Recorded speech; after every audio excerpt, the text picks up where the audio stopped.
Saudi আরব চলে গেছিলে, তুমি আমাকে একটা নেকি দিয়ে হেল্প করো, তুমি আমাকে একটা নেকি দিয়ে সহযোগিতা করো।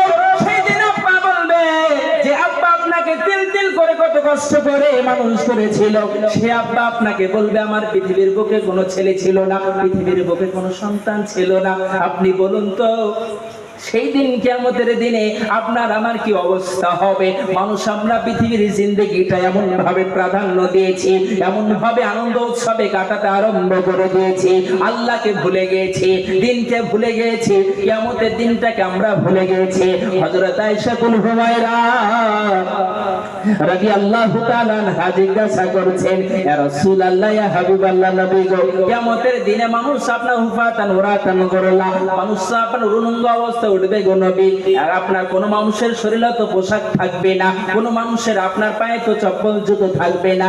ইয়া রাসূলুল্লাহ, ইয়া হাবিবাল্লাহ, নবী গো, মানুষ তো উলঙ্গ অবস্থায় উঠবে, একা পরকে দেখতে পাবে। সেই দিন কি অবস্থা হবে?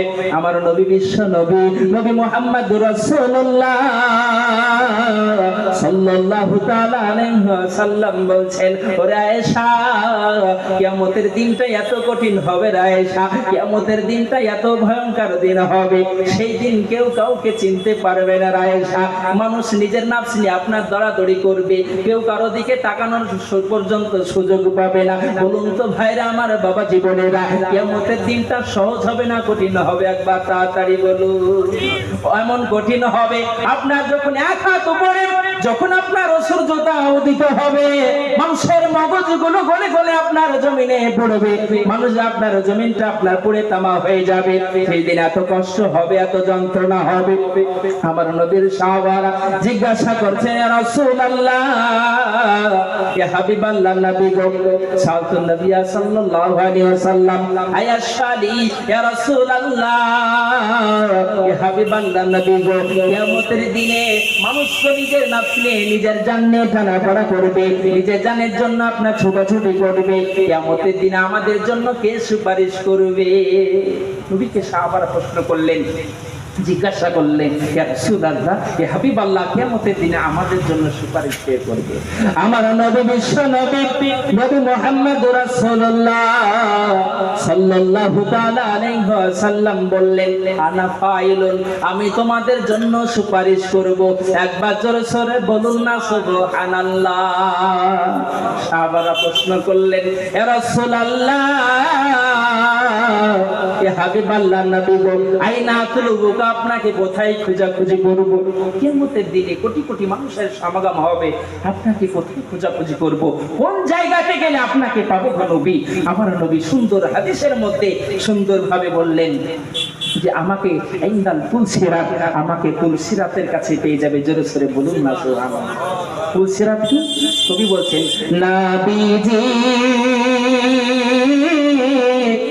ফুলের মাঝে আমায় কব পাবো, নইলে আমি কেটে পড়ব সাগর মাঝার। নবীজি ফুলের মাঝে আমায় কব পাবো, নইলে আমি কেটে পড়ব দুজক মাঝার।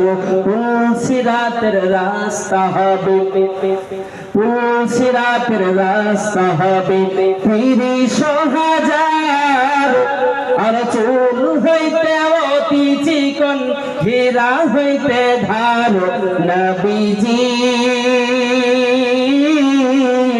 ফুলের মাঝে আমায় কর পাবো, নইলে আমি কেটে পড়ব সাগর মাঝার। নবীজি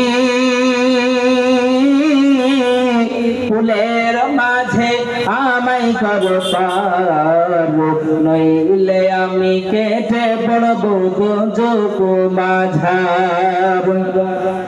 আল্লাহর বান্দা বান্দিরা সব করবে দোয়া, আর মাফ করো গো আল্লাহ, আর মাফ করো গো আল্লাহ, রহমতে তোমার নবীজি।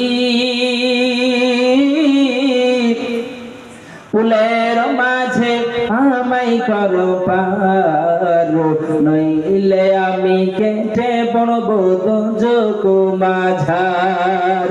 ভাইরা আমার, বাবা জীবনেরা সবার জিজ্ঞাসা করলেন, ইয়া রাসূলুল্লাহ, ইয়া হাবিবাল্লাহ, নবী গো, আপনাকে কোথায় খুঁজে পাবো? আমার নবী, বিশ্ব নবী, নবী মুহাম্মদুর রাসূলুল্লাহ সাল্লাল্লাহু তাআলা আলাইহি ওয়াসাল্লাম বললেন,